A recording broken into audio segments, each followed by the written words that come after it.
Hello friends, आज हम आप सबके लिए लाए हैं मोदू नॉवल एक्सप्लेनेशन का part 71। Captain Luo, national road के पास के एक सीसीटीवी में 20 मिनट पहले कुछ कार्स को टारगेट की तरफ जाते हुए देखा गया है। लगता है वही लोग हैं। कैप्टन लू, ज्याओ हायांग और लैंग चाओ वहीं पास ही है। मैंने उन्हें ऑर्डर के लिए वेट करने के लिए कहा था, पर उनसे कांटेक्ट नहीं हो पा रहा है। लुओ वेंजो ने पूछा, और कितना दूर है? हम पहुंचने वाले हैं। ड्रोन्स भी पोजीशन में हैं। वेंजो, डायरेक्टर लुओ ने अचानक फ़ोन पर कहा, इस प्लान की रिस्पॉन्सिबिलिटी मेरी है। अगर कुछ होता है तो मैं। कैप्टन लुओ, मिल के पास खून दिख रहा है। लैंग चाओ और ज्याओ हायांग कहीं दिख नहीं रहे हैं। लुओ वेंजो ने डायरेक्टर लुओ को इंटरप्ट किया, ये आप नहीं थे, ये मुझे पता है। उस हरामी फेइदू ने ये सब किया है। उसी ने आपको मुझसे ये छुपाने के लिए कहा होगा। मैंने उसे पूछा था, पर उसने मुझे नहीं बताया। क्यों? क्योंकि जू फेंग, यांग जिन और उसके जैसे और भी हैं जो वांटेड क्रिमिनल्स नहीं हैं। उन लोगों ने जो किया है उसके बाद वो कहीं भी छुप जाएंगे और किसी को पता भी नहीं चलेगा। पर वो लोग जंग के बाद के बचे हुए लैंडमाइंस की तरह है, जो डेंजरस है और डिफ्यूज़ नहीं किए जा सकते हैं। उनके लिए एक फ्यूज़ ज़रूरी है। जैंग ब्रदर्स की आइडेंटिटी रिवील हो जाने के बाद उनके लिए कुछ और कर पाना मुश्किल है। अगर फांसीवान ने उनके हाथ से फेदू को छीना है तो वो जैंग चुंगलिंग को भी बहुत बुरी तरीके से मारेंगे, और उसके बाद ये सारे वॉलंटियर जज ऐसे गायब हो जाएंगे कि कोई उन्हें ढूंढ नहीं पाएगा। जैंग डोंगलाई के जरिए फेदू ना सिर्फ जैंग चुंगलिंग को अरेस्ट और रिसाइटर को एक्सपोज करना चाहता है, बल्कि वो चाहता है कि वो सब एक साथ पकड़े जाए।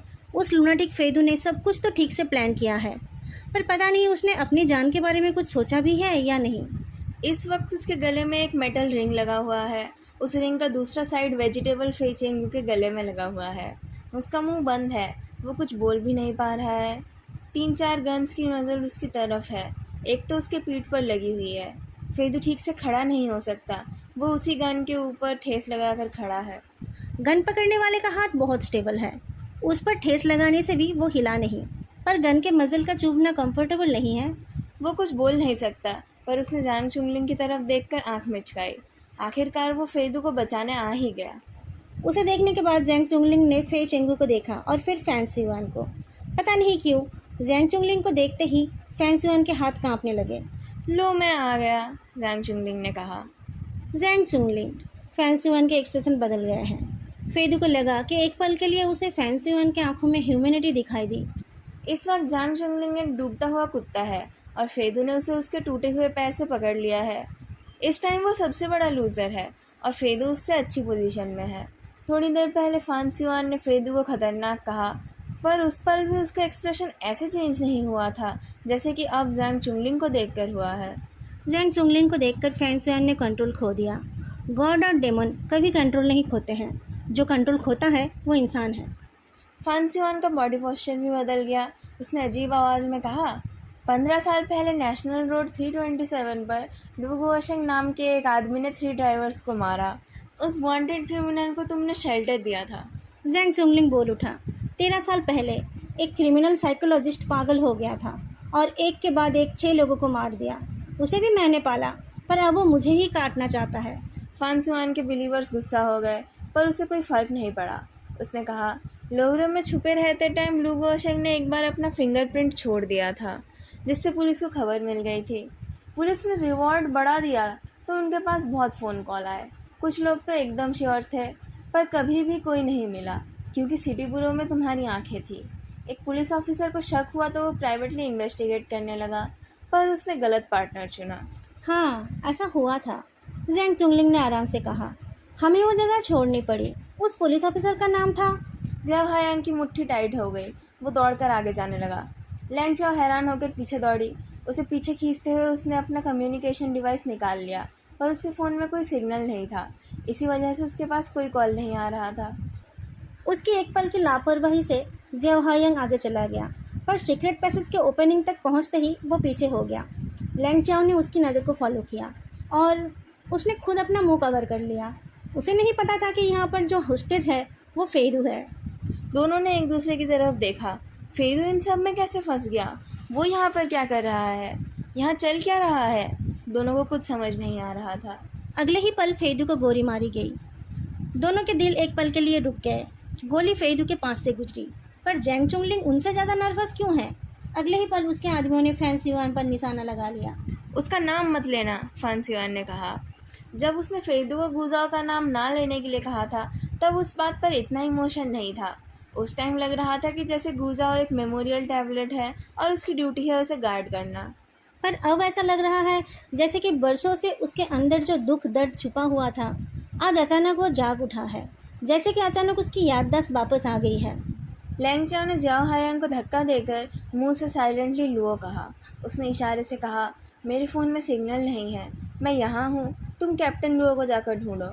जियाओ हायंग ने सर हिला दिया। उसका कहना था कि उसे अपने लिमिट्स पता है, वो चुपचाप यहाँ खड़ा रहेगा और लैंगचाओ जो बोलेगी वही करेगा। वो बाहर जाने का रास्ता ढूंढ नहीं पाएगा, इसलिए लैंगचाओ को ही जाना चाहिए। लैंगचाओ ने दांत पीसते हुए अपने स्क्रीन टूटे हुए फ़ोन को जियाओ हायांग के हाथ में दे दिया और फिर वो बाहर की तरफ चल पड़ी। उधर फैंसी वन बोले जा रहा था। उन इन्फॉर्मर्स ने उसके साथ धोखा किया, झूठी गवाही दी। उसके दोस्त, उसके ब्रदर्स ने भी किसी ने कुछ नहीं कहा। 5 मिलियन युआन और एक इजीली बनने वाले फिंगरप्रिंट मोल्ड से वो दोषी बन गया। उसके नाम को मिटा दिया गया। वो तो पुलिस की गलती है, मुझे क्यों बोल रहे हो? हाँ, पुलिस किसी काम की नहीं है, इसीलिए तो मैंने ये रास्ता अपनाया है। क्या तुम उन लोगों को मारकर वांटेड क्रिमिनल्स इसलिए बन गए ताकि तुम मेरे ऊपर इन्वेस्टिगेशन कर पाओ? वो मरने के ही लायक थे।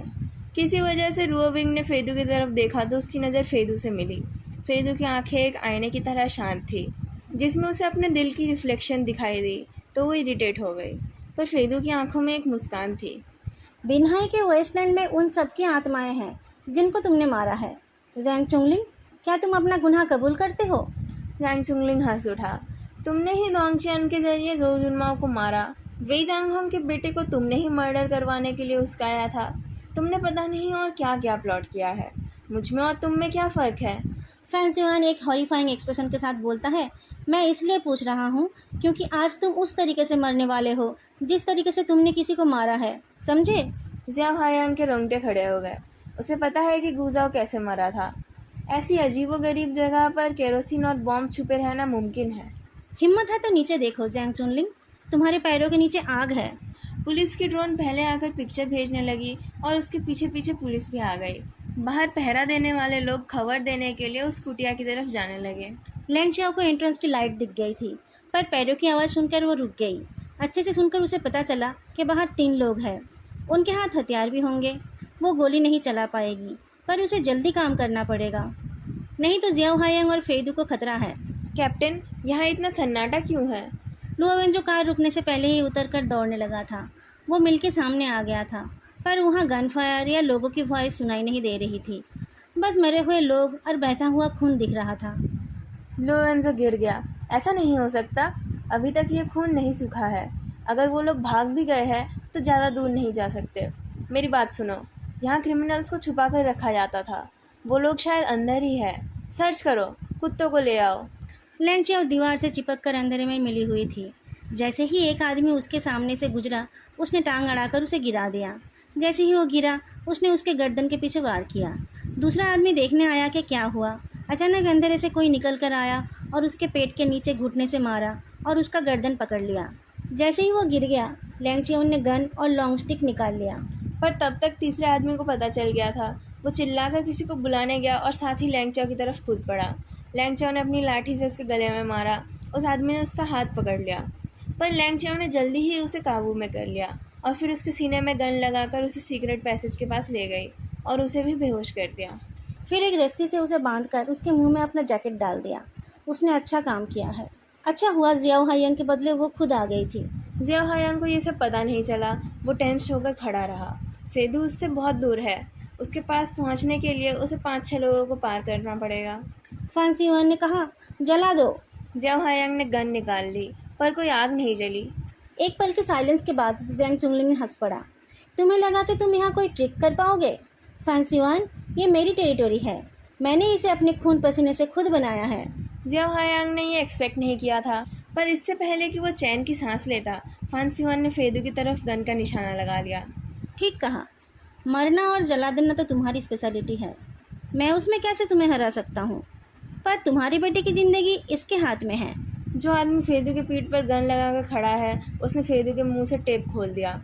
फैंसी वन ने कहा, प्रेसिडेंट फेई, अब तुम्हारी बारी। मैं तो फ़िलहाल एक बहुत ऑकवर्ड पोजीशन में हूँ। मुझे अपने एनिमी का इंस्ट्रक्शन फॉलो करना पड़ रहा है। अभी तो मुझे दुश्मन से दोस्त बनने का टाइम ही नहीं मिला।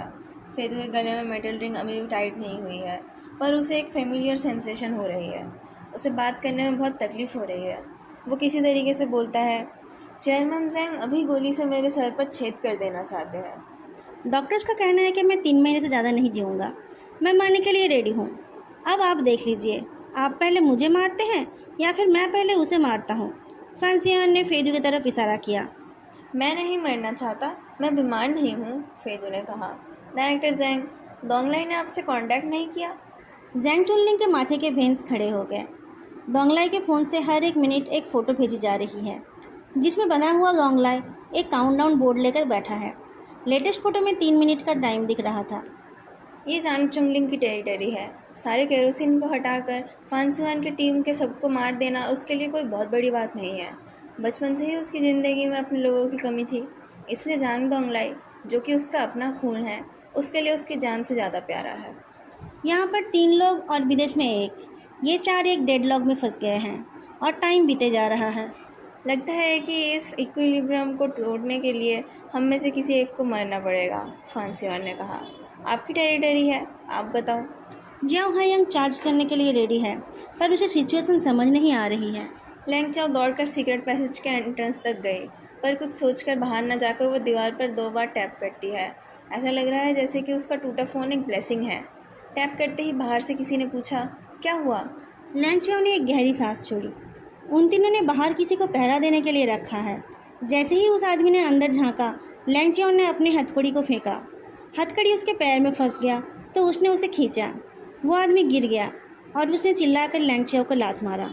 लैंग चाओ डॉज करके सीक्रेट पैसेज से निकल गई, पर ज़मीन पर पैर रखने से पहले ही उसने एक विंड महसूस की। उसने सबकॉन्शियसली अपने दोनों हाथों को आगे किया तो उसके हाथों पर एक लाठी की मार पड़ी। बाहर 2 आदमी थे। उसके हाथ नम हो गए और उसके हाथ से गन गिर गई। पहला वाला आदमी तब तक उठ गया था और उसने चाकू से उसके ऊपर अटैक किया। ये जगह उस सीक्रेट पैसेज से भी पतली है। लैंग चाओ ने डिफेंड करने का सोचा। अपने हाथों की हथकड़ी से उसने उस चाकू के वार को रोका, पर अगले ही पल उसके कंधे पर लाठी की मार पड़ी। अपने घुटनों के बल गिरते हुए उसने नोटिस किया कि लाठी चलाने वाले के बेल्ट में एक गन है। गन है तो वो लोग लाठी और चाकू से क्यों लड़ रहे हैं? सब लोग तो नीचे हैं। ये लोग किसे अलर्ट करने से डर रहे हैं? लैंग चाओ रोल होकर अपनी गिरी हुई गन की तरफ जाने लगी तो लाठी वाले ने उसके पीठ पर मारा। लैंग चाओ के पीठ के जैसे 2 टुकड़े हो गए। चाकू वाले ने भी उस पर अटैक किया। तभी एक रोशनी की किरण उस कुटिया के अंदर गिरी तो दोनों गुंडे चौंक गए। चाकू लैंगचाओ की बॉडी में ना लगकर उसके स्वेटर पर जाकर लगी। लैंग चाओ अपने 4 हाथ पैरों में आ गई। उसकी गन उसके हाथ लग गई। लाठी वाले ने इस बार उसके सर पर अटैक किया। ठीक उसी टाइम उसने गन को पकड़ लिया और लाठी वाले के पैर में 2 बार गोली चला दी। जंगल में गोली की आवाज़ सुनकर लुओ वेंजो ने सर उठाकर देखा। उधर जांग चुंगलिंग के फ़ोन पर एक मैसेज आया। बिना देखे वो समझ गया कि अब और 2 मिनट बाकी है। अगर ये इक्विलिब्रियम ना टूटा तो सबसे पहले जांग दोंगलाई को ही मरना पड़ेगा। उस हॉस्पिटल बेड की तरफ देखो। इस आदमी के साथ तुम हाथ मिलाकर काम कर रहे थे। क्या तुमने कभी सोचा था कि कभी उसके साथ तुम्हारी ऐसी मुलाकात होगी? फैंसियान ने कहा। चुप हो जाओ, जांग चुंगलिंग चिल्ला उठा। फे चेंगू गरीबी में बड़ा हुआ था। जब वो छोटा था तब उसका बाप किसी को मारकर जेल चला गया था। एक भले आदमी की दया से उसका घर चलता था। उस भले इंसान ने यूनिवर्सिटी तक उसकी पढ़ाई का खर्चा चलाया, जब तक ना उसने उनकी एकलौती बेटी पर नज़र डाला। वो कोई बेकार बुद्धू लेडी नहीं थी। वो उस इंसान की सबसे कीमती ट्रेजर थी। उस इंसान को शायद उसकी नीयत पता चल गई थी। उन्होंने फे चेंगू को सपोर्ट करना बंद कर दिया और अपनी बेटी को उससे मिलने से मना कर दिया। उसके बाद क्या हुआ ये तो सब जानते हैं। फे चेंगू के हिसाब से ये उदरिंग हाइट्स था, पर मेरे हिसाब से ये the farmer and the viper था, है ना प्रेसिडेंट फे? फेदू के ब्लडलेस लिप्स थोड़े कर्व्ड हो गए। तुम्हें सब कुछ उसी से विरासत में मिले हैं, उसकी प्रॉपर्टी, उसका बेसनेस और उसके डर्टी मेथड्स। अभी अगर चेयरमैन जंग अपने डार्लिंग बेटे को त्याग देते हैं तो मुझे भी तुम्हें त्यागना पड़ेगा। कैसे होगा अगर मैं तुम्हें ही चूज़ करने दूँ? तुमने अभी तक किसी को मारा भी नहीं होगा।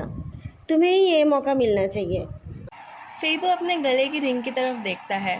जब वो छोटा था तब इसके दूसरे साइड में छोटे छोटे रिंग्स होते थे जो उसकी उंगलियों में लगाई जाती थी। खुद को बचाने के लिए वो अपना हाथ स्क्वीज़ करता था तो उसके हाथ के अंदर रखे छोटे छोटे एनिमल्स स्क्वीज़ हो जाते थे।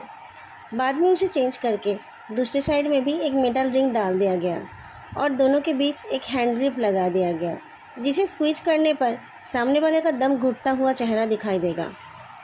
इस टॉर्चर इंस्ट्रूमेंट को फे चेंगू ने खुद इन्वेंट किया था। आज वो उसी के गले में लगा हुआ है। चेयरमैन जेंग तो डिसाइड नहीं कर पा रहे हैं। प्रेसिडेंट फे, चलो एक गेम खेलते हैं। क्या तुम पहले मरोगे या फिर किसी इनजस्टिस का बदला लेने के लिए फे चेंगू को पहले मरने दोगे? बात ख़त्म होने से पहले ही उसका एक सबऑर्डिनेट आगे आकर फेदू को उसके गले में लगे मेटल रिंग से ऊपर उठा लेता है। फेदू रेजिस्ट नहीं कर पाया। फाइनली उसके चेहरे का इटर्नल कामनेस चला गया। वो खांसने लगा। जियाओ हायंग और सह नहीं पाया। अपने हाथों के पसीनों को अपने पैंट पर पोंछकर वो गान ऊपर करके निकल आया। हिलना मत, पुलिस आ गई है। पुलिस शब्द ठीक से सुनाई नहीं दिया। सारे क्रिमिनल्स ने सर घुमाकर देखा कि एक 4 आंखों वाला यंग आदमी गन लेकर सीक्रेट पैसेज से निकल आया है। उसके काफ मसल्स ऐसे कांप रहे हैं कि उससे उसकी पैंट भी हिल रही है। निकल कर आने के बाद उसे याद आया कि वो गन की सेफ्टी निकालना भूल गया है। उसे खोलते हुए वो लोगों के बीच से जाने लगा। फेदू का चेहरा एक पल के लिए ऐसा हो गया जैसे कि उसने कोई हॉरर सीन देख लिया हो। जिया हायंग को इन सब की परवाह नहीं थी। उसने बाकी की लाइन्स भी बोल दी। सब लोग अंडर अरेस्ट हो, गन फेंक कर हाथ ऊपर करो।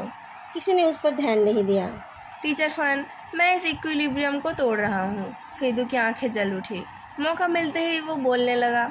ऐसे तो वो फान सिवान को बोल रहा था, पर उसकी नज़र रुओबिंग के ऊपर थी। जू फेंग और यांग जिन के अरेस्ट होने से पहले एक ड्राइवर मुझसे मिलने आया था।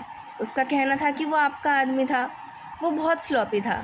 पुलिस ने इजीली उसे फॉलो करके यांग जिन और बाकियों को पकड़ लिया। क्या ये आपने जानबूझकर किया था?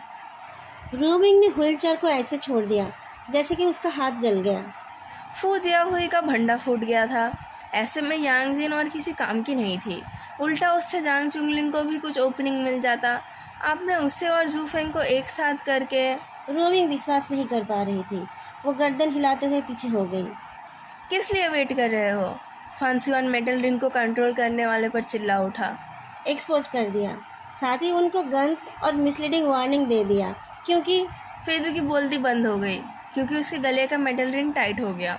उसकी आंखों के आगे अंधेरा छा गया और सफोकेशन की फीलिंग के साथ साथ बहुत सारी पुरानी यादें ताज़ा हो गई। वो बेसमेंट, वो ठंडी लाशें, वो खून से भीगे फरी एनिमल्स, उस लेडी की चीखें। रिंग पकड़े हुए आदमी ने अचानक उसके हाथ में बंधे कॉर्ड को कट कर दिया तो उसके हाथ उसके सामने रखे हैंड ग्रिप को पकड़ने के लिए बढ़ गए। रुओबिंग वो बात समझ गई जिस बात को फेदू पूरा नहीं कर पाया। क्योंकि फांसीवान अपनी कठपुतलियों को अच्छी तरीके से जानता है और उसे पूरा भरोसा है कि फेदू एक बुरा आदमी है। फांसीवान के लोगों का डेरा पता चलने पर वो वहाँ पर अटैक करेगा। फिर फेदू के आदमियों के साथ उसके आदमियों की इलीगल वेपन की लड़ाई होगी। फिर पुलिस आकर उन सबको पकड़ लेगी। पर कुछ गड़बड़ हो गया। फेदू शांत रहा और पुलिस आ गई। जब हायंग डेस्परेट हो गया, फांसीवान की तरफ गन पकड़कर उसने कहा, उसे जाने दो। उधर जन चुंगलिंग को भी फेदू की बातों का कुछ और मतलब समझ आया। जिन लोगों को फेदू के सामने एक्सपोज किया गया उन्हें पुलिस पकड़ने आई और जू हुआजिन, जिसने सीक्रेटली फेदू के साथ हाथ मिलाया था, उसे बचाने भी पुलिस बहुत जल्दी आ गई थी। फेदू पुलिस को ट्रिक करके इन्फॉर्मेशन निकाल सकता है या फिर वो भी उन लोगों के साथ मिला हुआ है। और अब जब ये छोटा सा चश्मिश आकर खुद को पुलिस बोल रहा है, समझने के लिए और क्या बाकी रहा? फेदू का प्लॉट सीमलेस तो नहीं था, पर एक अपने बेटे के लिए पागल हो रहा था और दूसरे ने 13 साल पहले के फर्स्ट इम्प्रेशन को ही सच मान रखा था। दोनों की नज़रों में फेदू एक बुरा आदमी था और दोनों ने इसे ठीक से जांचा नहीं था। अब जन चुंगलिंग को समझ आ गया है, पर फांसुआन अभी भी नहीं समझा। जन चुंगलिंग ने अचानक हंसकर फेदू पर गोली चला दी। फेदू को पकड़े हुए आदमी ने उसे पीछे खींच लिया तो गोली उससे पास से गुजरकर फे चेंगू के हॉस्पिटल बेड के पास जाकर गिरी। इक्विलिब्रियम टूट गया और जैंग चुनलिंग और फैंसियोन के लोगों ने एक दूसरे की तरफ गन का निशाना लगा लिया। जब हायांग को कुछ समझ नहीं आया, वो फेदू की तरफ दौड़ पड़ा। रुओबिंग पीछे हो गई और बोल उठी, उस हॉस्पिटल बेड के नीचे एक बॉम्ब है। अगर तुम उस हैंड ग्रिप को स्क्वीज करोगे। उसकी बात खत्म होने से पहले ही एक बुलेट ने आकर उसे चुप करा दिया। उस औरत की बात से जैसे सबके ऊपर बिजली गिरी। फांसीवान ने फेदू की तरफ देखा, पर फेदू पता नहीं क्यों उस हैंड ग्रिप को स्क्वीज नहीं कर रहा था। अपनी आधी अधूरी कॉन्शियसनेस और ब्लड विजन के साथ फेदू फांसीवान की तरफ देखता है और मुस्कुराने की कोशिश करता है। बम का नाम सुनते ही जैन चुंगलिंग के लोग बेचैन हो गए। वो लोग उसे लेकर निकल जाने लगे। इन सब के बीच जैन चुंगलिंग ने हैंड ग्रिप पकड़े हुए फेदू की तरफ फिर से गोली चलाई। जियाओ हायांग चीख कर फी चेंगू के बेड की तरफ कूद पड़ा और फेदू को लेकर रोल हो गया। उसके गन के साथ उसके पॉकेट से कुछ और भी गिर गया। फांसीवान भी अपना व्हीलचेयर चलाते हुए एक क्रॉलिंग मॉन्स्टर की तरफ फेदू की तरफ बढ़ने लगा और अपने सबऑर्डिनेट्स के पीछे से फेदू की तरफ गोली चलाने लगा। जैन चुंगलिंग सीक्रेट पैसेज के पास पहुंच गया था। उसका कोई सबऑर्डिनेट उसे कुछ बोलना चाहता था, पर इसके पहले कि वो उस बात को सुन पाता, एक बुलेट उसके हथेली के आर पार हो गया। कड़क आवाज में किसी ने कहा, पुलिस, हिलना मत। फैंसीवन ने इस सब पर ध्यान नहीं दिया। उसने फेदी को गार्ड किए हुए जियाओ हायांग की तरफ गान का निशाना लगाकर कहा, प्रेस करो उसे। फे चेंगू, इससे तुम्हें अपनी माँ का दम घुटने के लिए ट्रेन किया करता था, भूल गए तुम? तुम्हारा तो सपना ही था उसे मार देने का। दोस्तों, आज का पार्ट मैं यही ख़त्म कर रही हूँ। आप लोगों को आज का पार्ट कैसा लगा बताना मत भूलना, और वीडियो को लाइक करना भी मत भूलना। आप लोगों ने अगर अभी तक चैनल को सब्सक्राइब नहीं किया है तो चैनल को सब्सक्राइब भी कर लेना। फिर मिलेंगे नेक्स्ट पार्ट में, तब तक के लिए बाय।